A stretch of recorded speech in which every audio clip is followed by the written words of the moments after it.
Good morning, everyone, and welcome to Manitoba Agriculture and Resource Development CropTalk 2020 webinar series.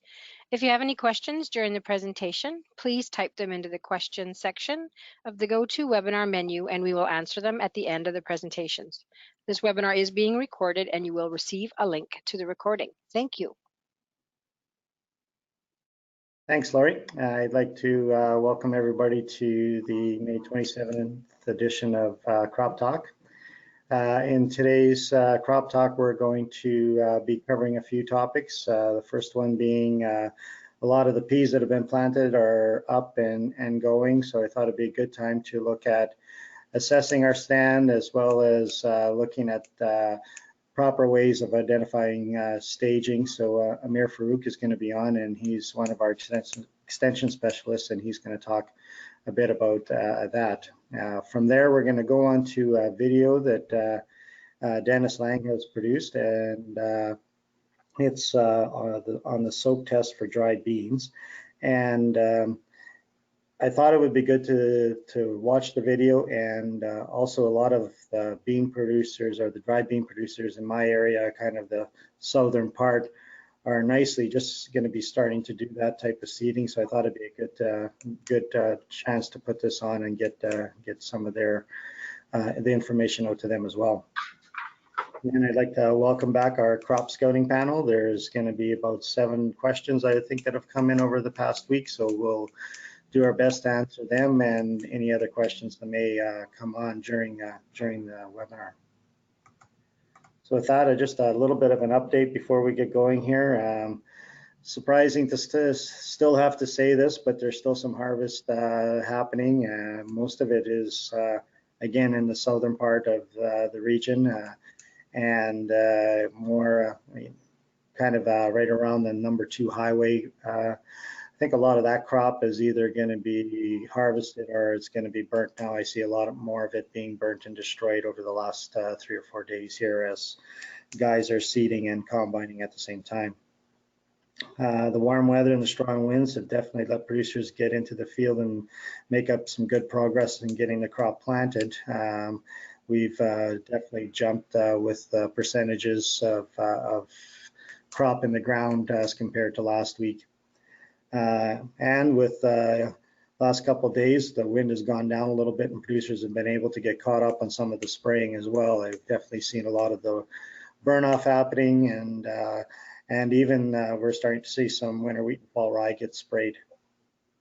Rain on Saturday and Sunday pretty much hit a lot of the province in different areas and in different amounts, and some areas were definitely reporting heavier rainfalls. I think pretty much brought seeding to a standstill on the weekend, and there's just a rough map of some of the precipitation throughout the province over the past, basically Saturday, Sunday, were the 2 main days where the precipitation happened. And you can see a couple areas where, well over the, basically the dark blue is, greater than 25 mils, so it'd be greater than an inch. And a lot of these areas were reporting, I did hear reports of 3, and in some areas even close to 5 inches. So we're going to be dealing with a few questions later on with the panel regarding some of the moisture conditions and moisture concerns in those areas that got large amounts of rainfall. But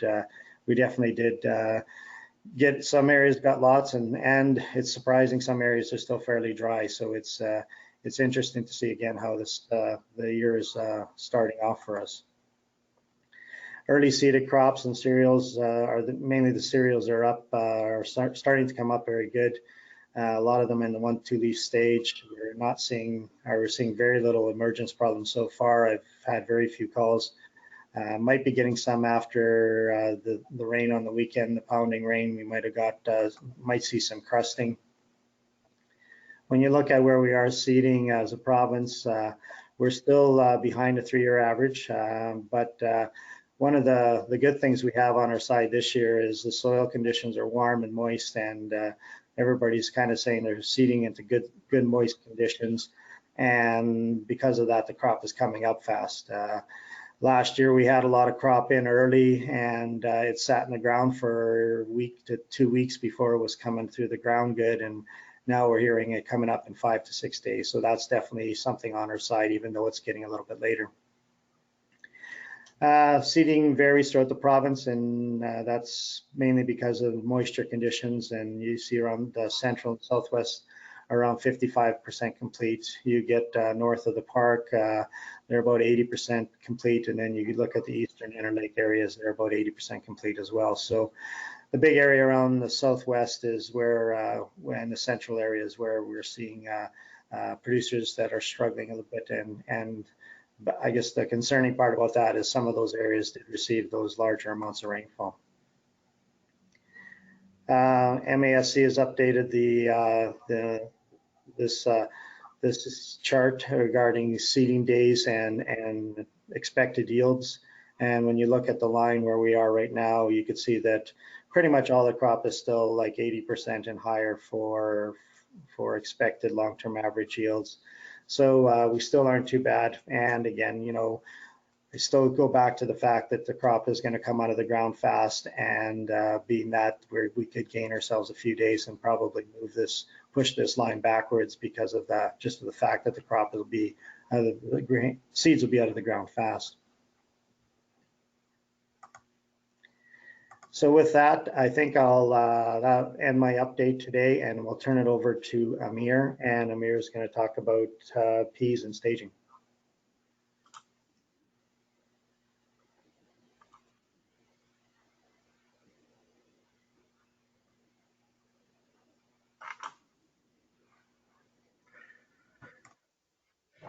Good morning, everyone. Can you hear me, Laurie? Sure Yes, can. we can. Okay. So as Lionel mentioned, that I will talk about assessing the pea stand and the staging, because for our next 2 or 3 operations like weed management and nodulation, and also for the rolling thing. So if all these operations, so it depending on the different staging of the crop. So it's very important that we should know that where is my crop at this stage. So identifying the pea stages. So pea plant is very actually sensitive plant, and it has a different stages as compared to like soybean and some other pulse crops. So every pulse crop has a different stage. So in this plant, we have a first scale nodes locations. So first the scale node, mostly it's always like close to the underground and close to the soil. And we have the first leaf node stage and second leaf node stage. So field peas show scale leaf nodes before the first true leaf appears. Scale nodes are not counted. The first true leaf in field peas emerges at the first visible node above the ground. For crop staging, nodes are counted once the leaf has opened. So later stages show multiple leaflets on tendrils as the plant matures. So most of time when we go in the field, so plants still looks very small, but when we look very closely and check the stages, so it's already 4th to 5th leaf node stage. So it's very close to the herbicide spray timing. So 2 days ago, I was in Carberry in our CMDC plots. We have McVet plots there for the pea trial. So I just pulled the plant here. So this was this is first scale node and second scale, and this is the 2 to 3 leaf stage, like at this time of the year, and germination was very good. So I was just a little bit discuss about the weed management point of view. So when we decide how I should decide my herbicide timing and spray timing, so a pea plant can produce 2 nodes in 7 days under optimum conditions. So if we are thinking to use a post-emergent product, so we should know the correct node stage of the pea plant for the safe application, because most of broadleaf weed control products perform best at the 2 to 5 node stage above the ground. So we have to be check, like scale nodes will not include in that. Above the ground 2 to 5 node stage is the best time when we can get the maximum results for the broadleaf without any stressing the plants. So node staging, not the height of the pea plant. As I mentioned before, we should check the nodes, not the height. Determines time of spraying. Under, like when there is dry conditions, a pea plant can reach 5 nodes and still be only 3 inches or 7.5 centimeter tall. So pea yield potential declines every week. Spraying was delayed after the pea emergence. As in different research, they have proved this thing. So if we are delaying our spray, so we are actually losing the yield. This is just journal weed control practices. So we should use good seeding practices to produce a healthy, vigorous stand. Know your yield, weeds, and scouting is the major key if we want to check what kind of weeds are there, and also the staging. So weed staging also important. Smaller and younger are easy to control. So, and next, this is a special consideration for, like, as in southwest of the province and most of the province on this weekend, they are saying that on Thursday and Friday, so temperature is going down. So just in case, we should keep in mind this consideration as well. So if there is a plant extensively damaged with completely frozen tops and plant is growing from the exiles of lower leaves or from the scale nodes, then delay the herbicide application until the plant has had time to recover. So it's very important that we should not stress our plant with 2 or 3 stresses. Like if there is any frost, like if there is, we should check these points, like excessive branching from lower nodes. It's also the indication of that our plant is stressed with the frost, and there will be become the main stem. So this lateral branches will be start to coming, and plant is no longer growing from the main point. So if plant is not growing from the main point, it means it's already hit by the frost. So we should be very much careful. So when we are spraying, when we are thinking about the spray, and when we are checking our different stages of the plant, so we should be careful and check after and before, and we should not be panicked just after and a little bit frost, because pea is very resistant crop as compared to some other crops, and it's very resilient as well, because 2 years ago there was a big hailstorm came up in end of June, so, and it vanished most of the crops and also the those trials in Minto area. But after that, at the end of the year, they saved that crop, and they got considerable yield as well. So the safest way to stage field peas in the case of frost is to base it on the leaf nodes on the frosted stem and to regrowth stem. It is important to count and include the nodes and leaves on the frosted main stem, because the plant does not reset after the frost. So it's very important. We should be very carefully scouting the plants and check if in case we got any frost damage or something like that. Hopefully we will not get that much lower temperature, so everything should be good. Next, this is the same plot in that area in Carberry where I was mentioning. So its seeding date was May 6th, and it had some pre-seed herbicide already sprayed, so it was very clean plots, and germination was very good, and mostly emergence was very good. So I thought that it's good time to count the plants and to check my hula hoop. So I just used my hula hoop there, and I counted the plants. So in this I mentioned before, so if your hula hoop is 28 and quarter inches diameter, so then you can just multiply with 10,000, and you can get the number of plants per acre, and then you can divide it by 43,560. You will get plants per square feet, and if you divide it by 4,000, you will get the plant per square meter. So my hula hoop was actually, when I checked the diameter length there, so it was 33 inches. So I just put together this table. I thought that because from different places you can get not always get the 28 and quarter inches of hula hoop. So if your hula hoop is different diameter, so then you can multiply that with different factor. So I found this table from Purdue University website. So it's very good source. So you can just multiply with these different factors if you have different diameter hoop. So you will get your exact number of plants, because 7 to 8, as I mentioned here, 7 to 8 per square feet plants are your optimum plant population. So it's best time to get the plant population, especially after 10 to 15 days of the emergence, because then you will get the maximum emergence there and you can get the maximum plant. In my case, it was 5 to 6 pound per square feet, but still there was some plants were emerging at that time.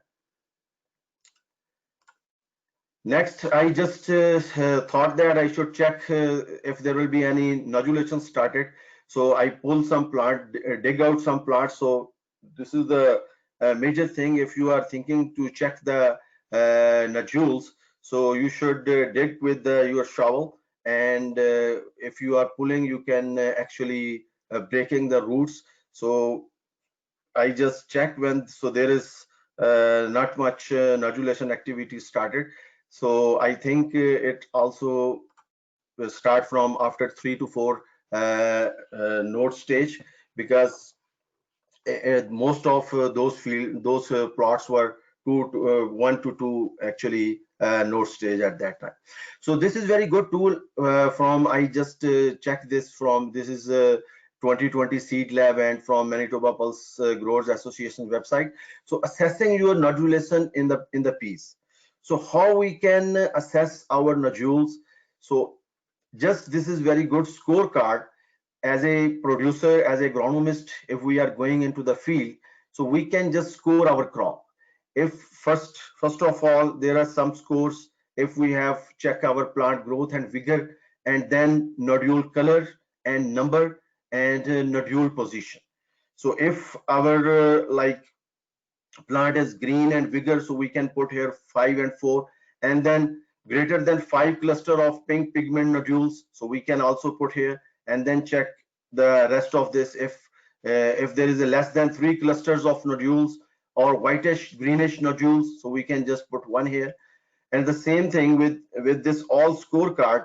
At the end, we can check our score that how is my crop is doing and my field is doing at this time. And then we can just check here if 11 to 13 score is our total score. So it means very good nitrogen fixation is happening at this time, and good potential, good nodule potential in the future. So my crop is satisfactory. But if the score is 7 to 10, so it means fixation potential is reduced, and it means there is something need to be changed, maybe next year, or there is something wrong, so we can just change our things. And the same thing here, if there is a 1 to 6 generally unsatisfactory nodulation, so the scores can tell so how I should check the evaluation of my inoculants, which I used inoculants and inoculation method, and maybe there are some environmental stresses or some growing conditions, so I can check all that, figure out what is happening in this field, what is wrong in this field. So this is very good tool. So if we can use this in future, like this is just in next week, coming week, so this is very good tool we can use to assess our crop. Next, which is very important for staging, as a staging point of view, as a rolling, as mentioned Dennis Lang last time, someone asked the question, so what is the best time for rolling in the peas? So land rolling after crop emergence can be successfully completed up to 2 to second to third node stage without any significant yield loss. The best time for the rolling is just after seeding. But if there is some environmental conditions or something due to some other factors, if someone cannot do at that time, So that's the best time is second to third node stage. So and the best time for the rolling is never roll in the morning, because at that time there is a wet soil, and also crop is also a little bit wet, so it can spread the disease. And also there is the best time is at the 25-degree temperature, and when the plants are already a little bit wilted and soil surface is dry. That's very important. So and the second thing, keep in mind, if the like rolling and spraying is already on the same time, so a producer is thinking to doing the rolling and spraying the same time, so just do one thing at a time and wait for 3 to 4 days for the next operation, because we should not put plant under high stress if we are rolling, and after very second day if we are spraying, so it could be a little bit stressful to the plants, and it could be harmful, and it could affect our yield as well. So this, as I mentioned in the picture just before, so most of this field right now in the southwest area is 1 to 2, and some early fields are maybe 3 to 4 node stage. So this is the best time, especially for those fields which are second to third node stage. They could be done, rolling could be done at this stage if the weather permits and if the soil is dry, and because the last week was temperature very good, but we can check in the next week. So this is very good, actually resource from Manitoba Pulse and Growers Association. I have shown this before, so we can see here, this is all staging guide. So this is very handy. So if we can download this on our computer, so we can check for our crop and for our generally agronomic operations for our crop. Thank you. This is all which I have. If there is any question, I can address that question. Amir, there was one question that came in, and I think you might have mentioned, what was the correct stage for starting to look for nodules? For nodules is 14 days after emergence, and it started from third to fourth node stage, and maximum they could be on the flowering time. And after that, after flowering, when the flowering is done, start to pod, so then it start to shut down. So the maximum time when you are when you want to look at, so just start after looking after 4 to 5 node stage until flowering. Okay, good. Thanks, Amir. That was good information and timely information regarding peas. So now what we're going to do is we're going to get Lori to get the video up of the soak test for dry beans, and then Dennis Lang is on and we'll be able to answer some questions if there's questions after that. Okay, everyone. I'm going there. It will have buffer just briefly at the very beginning, and oh, 1 minute here. It's going to buffer briefly at the beginning.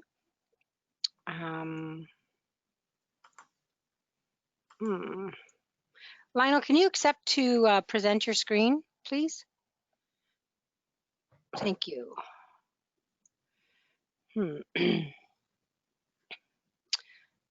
Well, 1 minute here. Bear with me, everyone.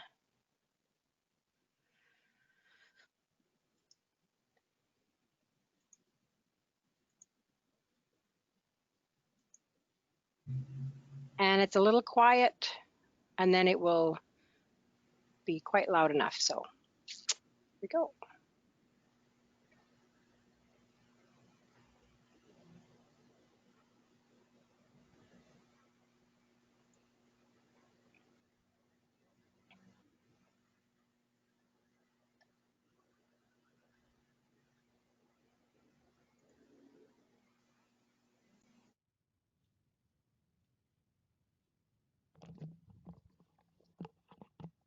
Hello, my name is Dennis Lang.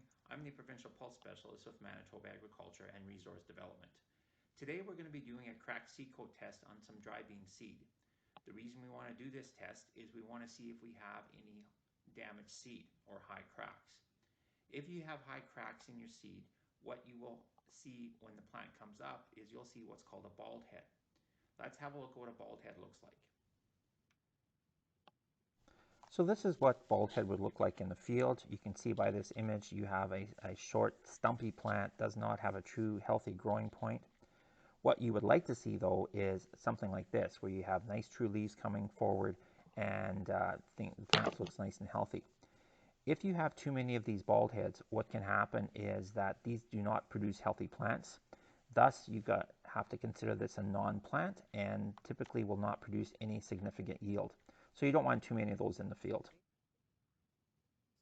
And today we're going to look at cracked seed coats in dry beans and how to make a determination if your seed quality is good or if you have to increase your seeding rate. In front of us, we see 100 dark gray kidney bean seeds that have been laid out flat in a small pan. Visually, the seed looks pretty good. It doesn't seem to show any visual cracks, but let's soak these seeds and see what happens.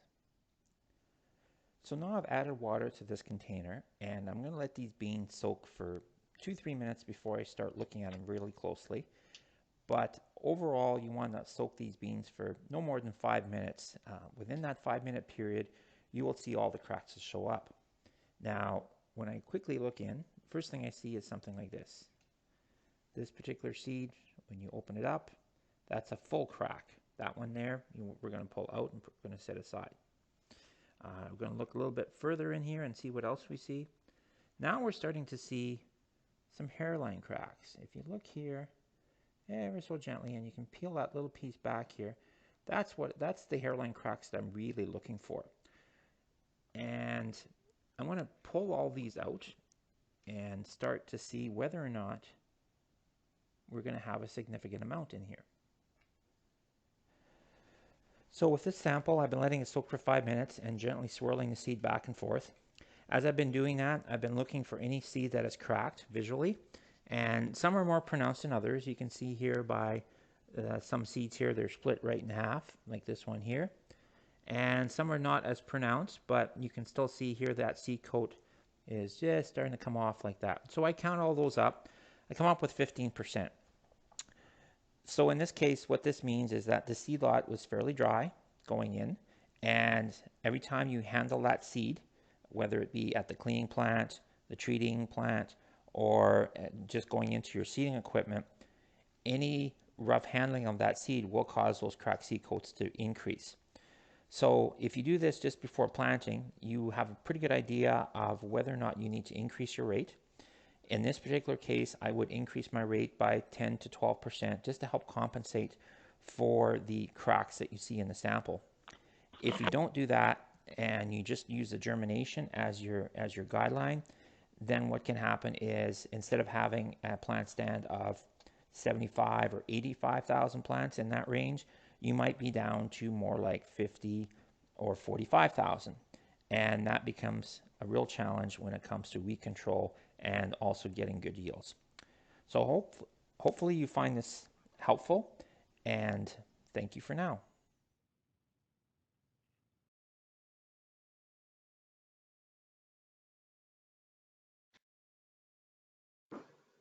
Okay, Dennis, you're on right now. Just one question. When you so even if the skin starts to come off the seed coat, that's enough to cause germination problems? Well, most definitely. Typically, a lot of our dry bean seed does come from the US and is harvested under super dry conditions. So seed moisture is typically 10-11%. Any handling of that seed through that process of just cleaning and treating and all that, if that seed is very dry and it's handled rough, will create these small cracks. And that's why it's important. It doesn't always show up in the germination when they do the official germ. So you can have a seed lot that's 95% and is all good. But what ends up happening is when the grower ends up planting it, if all of a sudden let's say they're using an air seeder, for example, and they forget to crank the wind speed down, and you create more damage, and that becomes an issue. And I've seen this in some research plots as well over the years, where researchers have gotten seed from the US, figured out their seed lot, figured out what the germination is, planted, and can't figure out why nothing's coming up. And then when we do the cracked seed coat test on it, we find 50 or 60% of the seed is either not there or there's bald heads there. So this test I use for dry beans. I use it in soybeans as well, because soybeans, a lot of times the plants just won't emerge. And to some degree, I use it in peas as well. So same procedure and all, just let them soak for a few minutes and watch for the cracks. Okay, and some lots would be treated already, wouldn't they, when you're getting them? So this would be done before the treatment? You can do it after seed treatment as well. You just have to wear gloves when you do it. So. Okay, good. That's all the questions I have for you right now, but you're on the panel here, so we'll flip over to like to welcome the panel back. Again, these are members of the panel, and every once in a while we'll throw somebody in new, but these are the members today. There's the information as to my email address and Lori Forbes' email address. If you've got questions, you can definitely send them to us, and we will try to get your questions on and answered the following week. So I think with this week, we're going to have a few questions regarding the rainfall event that happened on the weekend, and some questions regarding dealing with it. And the first one I think will be for John Hurd, and this was wondering about broadcast urea and the heavy rainfall some areas received on Saturday night. In this case, he finished broadcasting urea on Friday and then received 2 inches of rain fairly quickly on Saturday. How fast would that urea have dissolved? Is it still in the soil, or did it wash away? Okay, thanks, Lionel. And I've been driving past some of these fields too, and I'm sure there's a number of farmers thinking this. And yeah, urea, it is water soluble, of course, so it dissolves rather quickly. It'll dissolve on the surface even with moisture wicking up from below. So it will have dissolved readily, and it will move into the soil. When it moves in the soil, that's where we like it to do its conversions, first to ammonium and then later to nitrate. Now to convert to the nitrate, which is the form we usually worry about leaching or washing away or denitrifying, you know, it can take 10 to 20 days for that urea to convert at some of our warm temperatures. So I don't suspect that it has ended up in the nitrate form yet. But if it does, then we would think about leaching. And on a clay soil, which this question came from, a 1-inch rainfall on a already wet soil will move the front about 3 inches.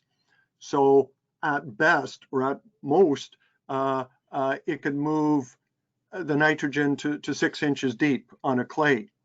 On the clay, the water is more likely to move off to the ditch rather than to leach out the bottom of the profile. So I suspect that would be the losses you may be more concerned about.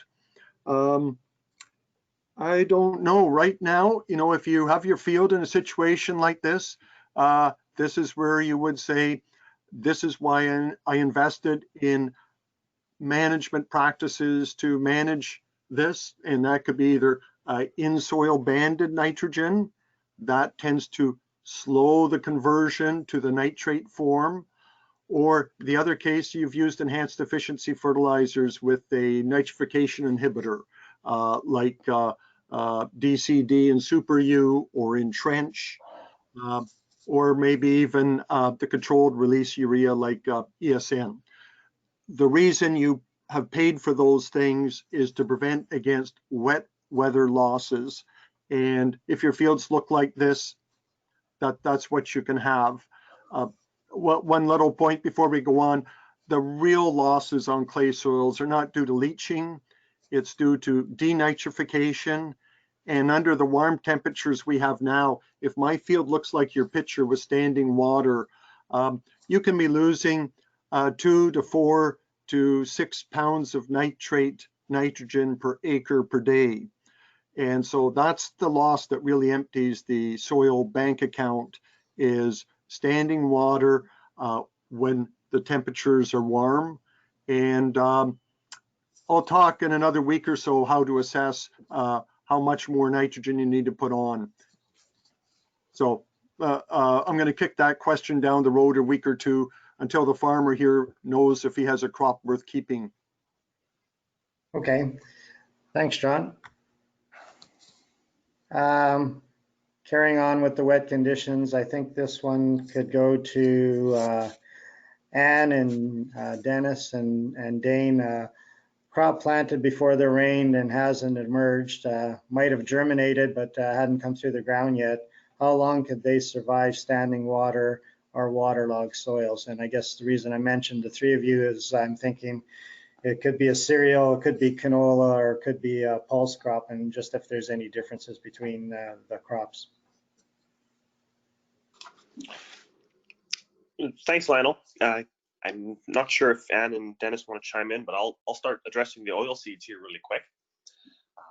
Canola can survive standing water for about 3 days. That's if it's submerged or like in standing water. If the soil is just very saturated, it can last a few days longer, up to a week under those conditions. Canola is the most tolerant of overland flooding conditions or standing water for the oilseed crops. Sunflower is less tolerant, and followed by flax. You put flax in standing water for as little as a day, and it's going to start to flash, have that chlorotic effect, and really not going to recover very well at all. So it certainly does not like wet feed. Sure. I'll just contribute a little bit about for cereals as well, and I guess just for all crops in general. You know, the sprouting, the real issue with the flooding and wet soils is that those germinating seeds or the crops that have germinated aren't getting oxygen. So that can, you know, result in some yield loss, stand loss, and just less vigorous plants. So if your seed hasn't come out of the ground yet, you can cut the seeds in half to determine if that turgor pressure is still present. So if the seed is really soft and doesn't hold any form, then it probably won't survive. So once that water has receded a bit or you're able to get in, it's probably a good idea to go in, dig up some seed, and then just see how it looks in general. And then also it's important to mention that the temperature does play a role as well. So if the temperatures are warm, the chance of survival is reduced just due to faster respiration, and then the faster that oxygen that is in the soil will be depleted. For cereal crops, for emerged cereal crops, oats are the most tolerant to waterlogged conditions, followed by wheat and then barley. So for pulses, and I'll start off with peas. A lot of the peas right now would probably be emerging already. So in that situation, they should be okay. And typically within one to 2 days, if that moisture gets off, they should be all right. The bigger concern that I have is on soybeans. They always talk about soybeans being able to withstand water, and almost they compare them to ducks, and some people compare them to ducks, how much they enjoy living in water. The problem is, though, if your crop has been seeded within, let's say, a week, and then we had that heavy downpour and the water sits on there for 3 or 4 days, that loss of oxygen in the soil really affects the germination of the seed. We had an instance in 2016 with this exact scenario. We had record yields in 2016 of 42 bushels an acre across the province.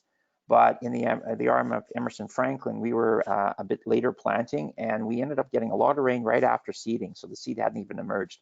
So this particular RM stands were greatly reduced. The average for this RM was only 27 compared to the 42 bushel per acre stand across the province. So long and short of it, at soybeans, 1 to 2 days.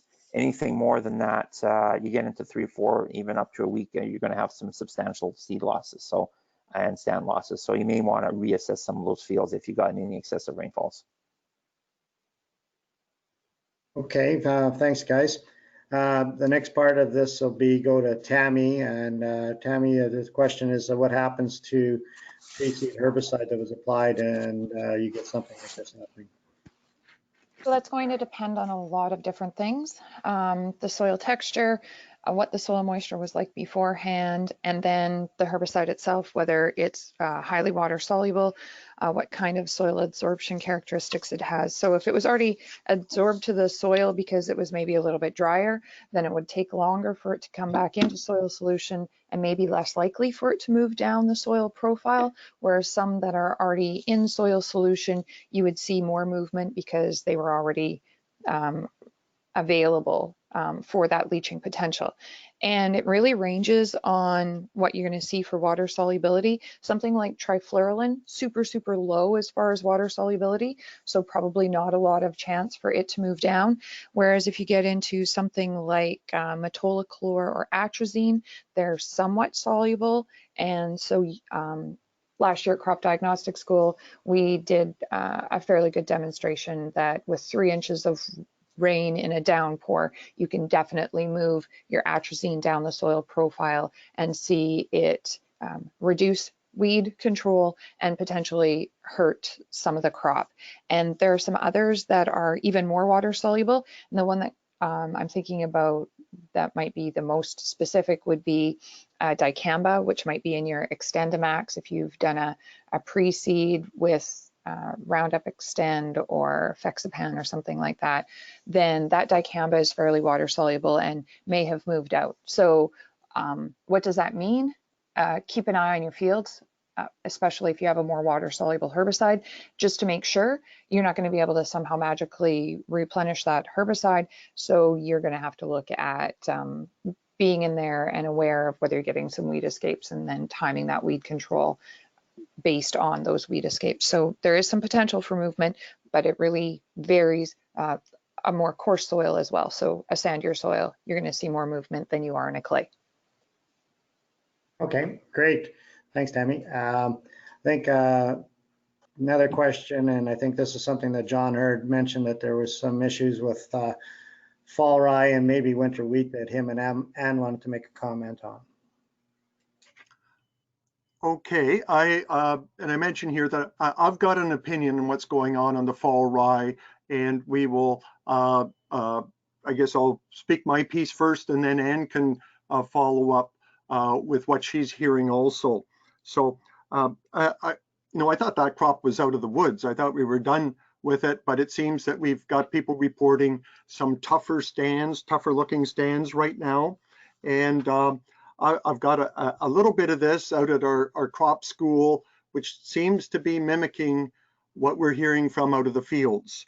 And we're hearing about poor nodal root development.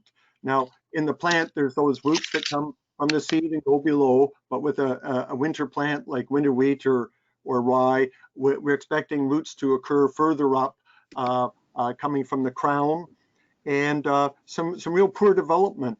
And when I'm looking at the plants, the ones that we caused, they were seeded into wet soils in the fall with a disc drill, and we did some smearing of the side walls. Now, we then get a lot of moisture this spring, and those side walls or those trenches with our dry conditions have opened up again. Those side walls are fairly compact. It's worse in the wheel tracks, and we're getting very, very poor nodal root development. Enough so that the original roots were getting some growth, they're getting some moisture deeper, but there's no support. And so some of these plants that are getting to the stem elongation stage are simply flopping over. And we see this common in corn. If people plant corn too shallow, or if they have sidewall smearing and things like that and poor brace root development, these corn plants will just flop over. So that's what I'm thinking is going on. I'm thinking it is going back to some of our seeding and wet conditions. And I know Dana and I've even talked about that. That could be affecting some farmers this spring. But it's odd that I see this occurring from our fall seeded. Ann, did you have any additional comments on that? I know you'd had some questions too. Yeah, and some of the pictures, so we had some crops at the diagnostic school that really look like they have no roots. Like you pull them out of the ground and there's some little skinny seminal roots but really not a lot of those fibrous nodal roots that develop from the first node on the plant. And some of the pictures I've seen don't have any of those nodal roots as well, but have very thick crown roots that kind of look like the brace roots on corn. So they're much thicker than I would expect to see, and not a lot of the fibrous nodal roots on them. So I think that it's, the similar situation to what John's talking about, where those nodal roots have two issues. One is that, like John said, the sidewall smearing just prevents them from growing properly, and that the topsoil is so dry in some situations that they may have died back. So, while the root architecture is something that is a genetic factor for various crop types, it's also highly influenced by the environment. So things like soil moisture, soil type can really influence that. So I think we're just seeing, as a result of the environmental conditions, some of those nodal roots not being able to form properly. And it's causing, like John said, a lot of kind of a floppy rye syndrome that I haven't really seen before. The other thing I should mention there, Ann did check out the history, something you're always looking for when we see those kind of stubby roots or whatever is, okay, what were the previous herbicides used? But that did not seem to be an issue in this case. I think we're looking at a kind of a soil structural, soil dryness issue. Yeah. So it wasn't expected to be a fertilizer burn or herbicide injury symptom. And in one of these fields, it was particularly bad behind the tractor. And then as getting further away from the tractor, the rye was looking quite a bit better. So that's why we had thought compaction as well would have been an issue, just from the wet seeding conditions in the fall and then the weight of that tractor. And Lionel, just before we leave rye there or move on to something else, I've also been out a number of calls looking at stripes or stripping in the rye, and both cases I think it's due to lack of early season nitrogen uptake. In one case there was some differing in the tillage or the amount of residue buried in the field, and where there tended to be more crop residue left on the surface, I think the dribbled UAN got hung up in that crop residue. We haven't had rain, and I think it's hung up in there and has much delayed access to nitrogen until the recent rain. In the other case, they've had dribbled UAN, and those plants that have been growing right under the dribble stream are looking great, very green, and plants only a couple inches away, those rows are yellow. And so getting some very characteristic zebra striping in the fields. Again, if we had had normal rainfall, we'd not be dealing with these issues. But when we, again, third year in a row, a dry spring, we're starting to see that surface applied N can be a challenge. Okay, thanks, John. And you're going to be having something on one of your reports on our website, a little bit more about the fall rye. Yeah. Actually, I should mention to your audience that a bunch, I'm not showing pictures here. If you want to see pictures, you have to go to the crop pest report that John Gavlowski is editor of, and that's posted later today. And that's where we will do a bit better job of explaining and showing with pictures what it is that we're looking at. Now, Lionel, I took the prerogative. I said that Ann and I are both thinking some of these rye fields are pretty tough. And what if a farmer thinks about plan B, putting something else in? So are you on the line, Marla? I wanted Marla to talk about what they do. Yes, I am, John. Okay, I'm kicking the ball over to you. Yeah, okay. Yeah. What if this rye is so bad that I got to do something else? Yeah, so what John is talking about here is what if somebody was actually interested in planting green? So trying to seed directly into this rye, basically acting as if you had planted it as a cover crop to seed into rather than actually growing it as a cash crop. And this is something that we look to our neighbors to the south quite a bit on. Usually when we're talking about planting green, we're looking at putting soybeans in and direct seeding them into that rye stand. There's a couple things that are always kind of the big cautions around planting green. One is that rye can use up soil moisture, and so if it is a drier year, that could actually be detrimental to the soybean crop that you're trying to grow into it. But if we're dealing with wetter soil conditions, like we may be in certain areas, I know it's quite patchy right now with how much rain actually fell over the weekend. It may not be that bad of an idea if your fall rye stand is poor enough that you're looking at a reseeding scenario. So rather than spraying it out or tilling it up, you would actually just plant straight into it. It seems from the research in the States that it benefits soybeans a lot.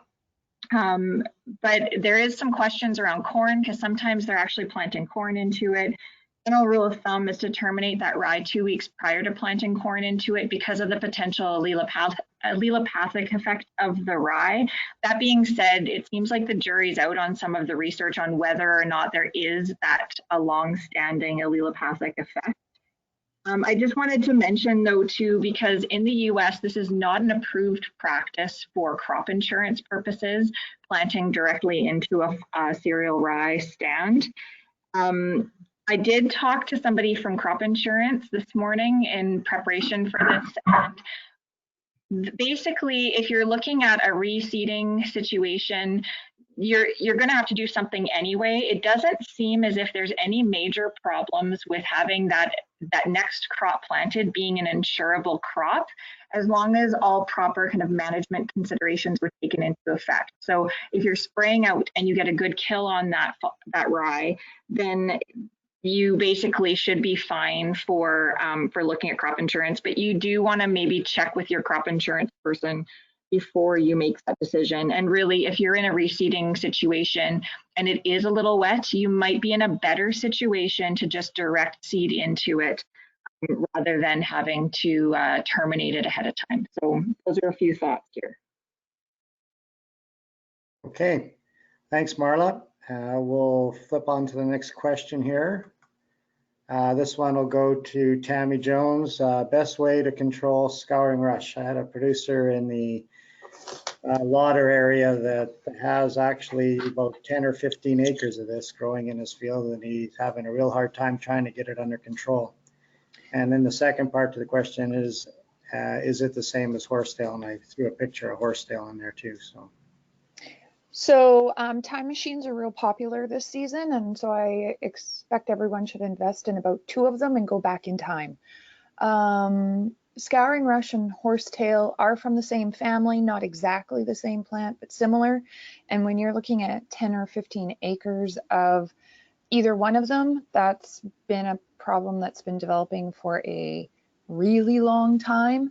And there is no quick, easy, simple solution. The roots are the main problem, and they'll go down to 1 meter, sometimes 2 meters, so 4 to 6 feet deep. So tillage is not going to be the way to eliminate that. The horsetail and scouring rush, as you can see, don't have leaves, so there's not a lot of way to get the herbicide into the plant. It does have a bit of a waxy coating, but it also has a lot of silica in that plant. So then getting a herbicide to be active is really, really challenging as well. So sometimes frequent mowing will help to deplete root reserves and help. Patch tillage to try and destroy some of the roots without spreading it into areas where it's not infested will help. And then there are a limited number of herbicides that have impact. Glyphosate really isn't doing the best job, and there is no timing that seems to be magical for getting glyphosate into the roots. It doesn't seem to translocate down in really well. So a tank mix maybe with glyphosate and MCPA or something like that. MCPA, if you look in the Guide to Crop Protection, is one of the ones that's recommended, mainly for top growth control, but the Phenoxys tend to do at least something on both of these species. One thing to note, based on research that's been done in Ontario and in the UK, you're looking at letting those shoots grow to about 20 or 25 centimeters before you apply MCPA in order to get the best results. So that's a little bit interesting. Another one that does have some activity is glufosinate. So Liberty, Interline, whichever flavor of glufosinate ammonium. And in the study in Ontario, they had put in AMS, so ammonium sulfate as well, and seemed to do a pretty decent job of at least getting some top growth control there. So that would be an option for in your canola. And then in wheat, barley, those types of things, a group 2 is probably something that you want to look at. So they found that like a refined MCPA, which is old school, just sort of like both of these dinosaur weeds are, tended to do a relatively decent job in crops. So looking at those types of options. The problem with a contact herbicide is that it just burns stuff off and you don't get much movement into the plant to help reduce that control. So something systemic, hopefully a tank mix with a Phenoxy to try and get that best control, and then good crop competition if you can get that crop established and ahead. If you can't, then patch management of that scouring rush and horsetail to try and reduce the spread, because those roots will continue to spread. There is no real seed production, it's actually spores, and that isn't the main spreading mechanism, it's roots. So try and keep that patch unstable or hammer on it as much as you can. Okay, thanks, Tammy. Next question will be for John Gavlosky, and John is going to be on next week, but the question today is, what's the status of flea beetles and cutworms? Yeah, so I've had multiple reports of both. Now, the good thing on the flea beetle front, a lot of the canola has been seeded more recently, and some of the fields do have good soil moisture. And my hope is that with the decent temperatures we're getting and the good soil moisture, those fields should get to the 3 to 4 leaf stage before that seed treatment wears out. Now, I am aware of a little bit of foliar spraying that's gone on some of the earlier seeded fields, particularly those seeded into cold soil. So there has been a little bit of spraying. The fields I'm aware of were in the southern Interlake and south of Carmen. Once your seed has been in the ground for 3 weeks, so 3 weeks after planting date is roughly when you need to be thinking more seriously about examining for the foliar feeding and making that assessment, do we foliar spray or not. It's good to be looking regardless, but that's when you really need to be on the ball with it. And again, my hope is that we can have less foliar spraying this year for flea beetles because of better growing conditions. Cutworms, over the past week, I've had samples of redback dingy and glassy cutworms sent in. Redback and dingy are both generalist feeders, feed on a lot of things. I'm only aware of a few fields that have been sprayed, some peas up in the northwest and some clover, again, south of Carmen. Keep an eye on things. The staging right now seems to be those middle instars. So second, third, maybe some fourth instars, but they've got a little ways to go yet. So definitely cutworms are something over the next couple weeks you really need to be on the ball with. Okay, thanks, John. And we'll be getting a more in-depth session with John next week. Got a question just been texted in for John Hurd. How long will nitrogen stabilizers, sorry, let me start that again. How long nitrogen stabilizers are effective for when urea is broadcast on pasture or hayland where it can't be worked in? Well, we expect that, I haven't checked the label lately, but I know that Agritane, which was the original stabilizer, the only one you'd really be looking to use on a pasture to inhibit volatilization. And we're looking at 7 to 10 days of protection, which what that means is we can go 7 or 10 days without rainfall and not lose very much of that urea. If we, we need 1/4 inch to 4/10 of an inch of rain. Basically, that's what you're looking for. In the meantime, you can protect nitrogen, but it don't mean that the plant has access to it. It just means that we're not losing it. Without the rain, the plant doesn't know that we've fertilized. Knowing that, livestock people got to get it on while the ground's dry enough. They're not rutting it, and that's what you do. But without rain in the forecast, yes, they should be using a type of urease inhibitor.